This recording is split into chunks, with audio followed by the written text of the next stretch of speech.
Yes, nzize wano leero okubategeeza nti omukyala Juliet Zawedde aluse olukwe olw'okunkwata antwale mu kkomera. Mu lukwe luno aguze poliisi, aguze abalamuzi kubanga alina ssente nnyingi ye tayogerwako. Ekimpalanya oba ekinsibya kwogera mazima.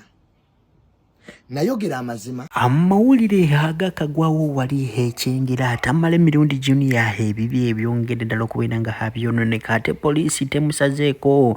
Juliet Zawedde finally abikoze anti okumuvuma nti atambula n'abasiyazi wamu n'ebirala mbikuletedde mu maaso ogenda kubeera nga otubuulira tamala emirundi junior okusitukamu n'akubira President Museveni video mu maaso awo ngikuletedde byonna naye nga tetunagendeyo mbadde nsaba osoko gimpereka like eberengeso otambula etokera bona abanjagedde okumanya kweno information naddala hati mutambala emirundi junior wamu n'abali ku side ya Juliet Zawedde kozi n'abalabye ebyaddala nammwe we muli era nga mumuwagira awo wenyini katutandikirewo omukulu egula screen yo week ewedde oba lunaku nekose jondoza mwalabye nga akola video nga alumba Juliet Zawedde nga avayo n'agamba nti Juliet Zawedde yasinga otambuza abasiyazi era apromotinga obusiyazi mu Uganda. Video era za saturatinga era mwamulabako nga ali ne ba Persian King ate ba Persian King mumanyi side gye bakola ki side gye bagwamu awo wenyini atamala emirundi junior yavayo n'agamba nti no yetagenda sirikira ng'alaba abantu bageza okubeera nga bayonona generation Z ey'abaana bato. Awo wenyini bamanya mu comment section goli ku side yani sikolize message ya tamala emirundi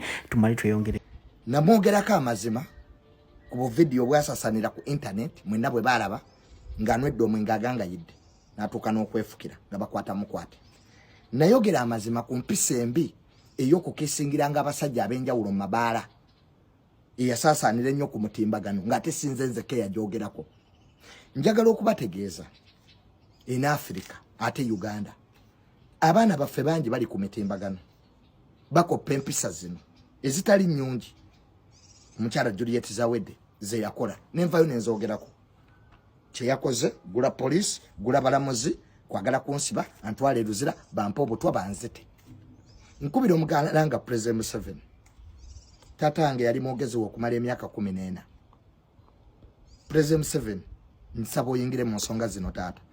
Sina musango gwe nakola okujjako okwogera ku mpisa ze nalaba nti tezisaanidde ezitta ekitiibwa ky'eggwanga abaana baffe ze bakoppa empisa ez'obusiyazi ez'abavubuka obutambula nga bambadde biteteeyi okunywa omwenge n'agangayira okukisinga nga abantu mu mabaala basajja ab'enjawulo.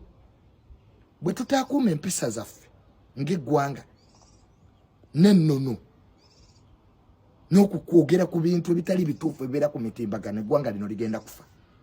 Nkubira omulanga Jeno Sale Musale okutegeeza nti Jeno baaguze poliisi ne bagula abalamuzi. Sina musango gwe naza ebintu bye nayogerako buli omu yabyogerako era ne bu video we buli ku internet sinze yabukwata. Kati how can that be my problem?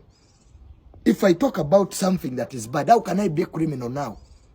Njogera ku bikyama ate nfuuke nga nze muzi w'emisango kubanga maama omukyala alina ssente Juliet Zawedde yasiba buli atamuwagira asiba buli amwogerako ayagala tuwagira ebyekisiru bye. Excuse me, we won't do that. Genere mukenko kubira omulanga nsaba oyingire mu nsonga zange. Poliisi yaguliddwa, waliwo olukwe lw'okunzitira mu kkomera, omulamuzi yaguliddwa kubanga nayogera ebituufu ate nga buli omu yabiraba nga si birungi era ne babyogerako.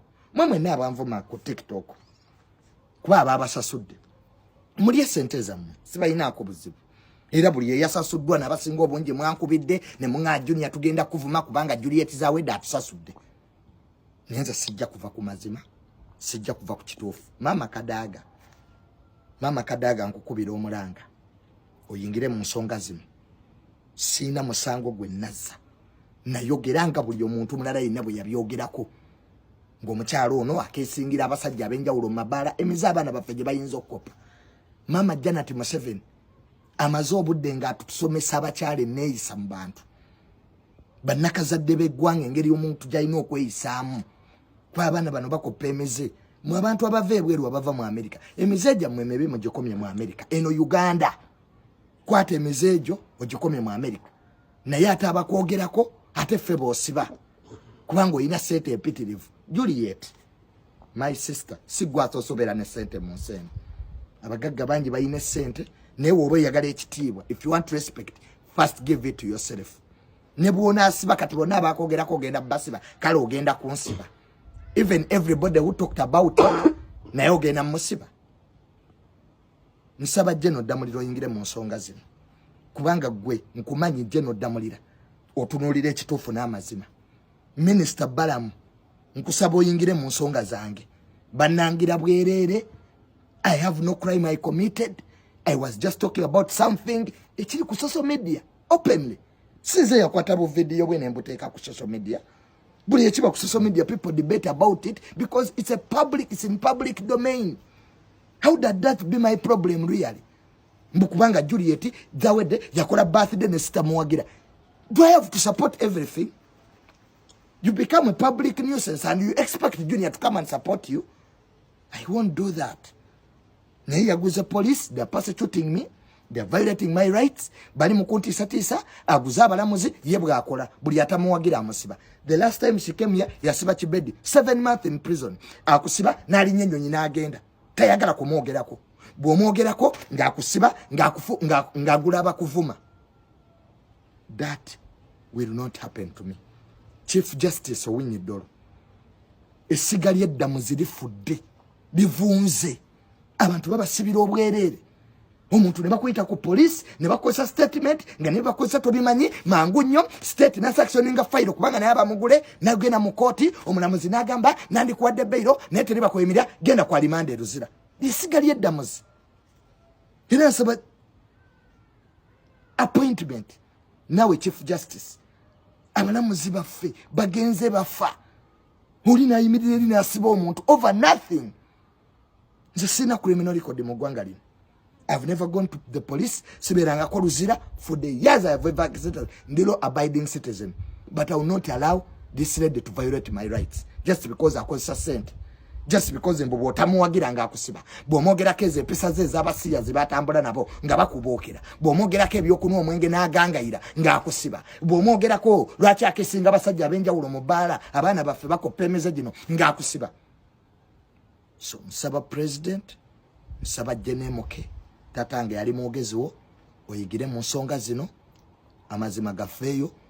Mama Kadaga golisenga, Mama Kadaga nkusaba oyingire mu nsonga zino senga wange. Minister Balamu gwe minister w'abavubuka gwatutwala. Tetugenda kukkiriza mpisa zireeteddwa bweru kono na ggwanga lyaffe just because ababikola balina sent. They can buy whatever they want to buy. They can intimidate whatever they want to intimidate. They can pay bloggers, they can pay TikTok to abuse people. Obo busente bwe yabawadde nange yabompaako. Era screenshots mwazirabye. Buli womwogerako nga aleeta screenshots nga akutiisatiisa. This will not happen to me. I will fight for my rights even if I stand alone. Thank you so much. Salamu alaikum. Agati nakalembe omusomi w'edduwa. Bw'oba wenyiye embeera embi yankusomere ku dduwa. Abali ebweru mirimu giganye papula zesibye kino kyekyoto kwesabira omukisa kobe ng'odiriddawa waliwe nkusabira n'ofuna emikisa. Kyobola bangabirira ebinyonyi ebitalina kyakulya naawe atalina mulimu jankusomere ku dduwa ofuna omukisa. Eno ennyanja kwesira buli kimu ekisira ne kiba kikujjudde nekikasuka mu nnyanja nekikunta nekigenda. Nze Agati Nakalembe kambawo ennamba yange yeeno 0752375 temuddeeyo ne mwebakira ebizibu mukoye ku nnamba yange eno.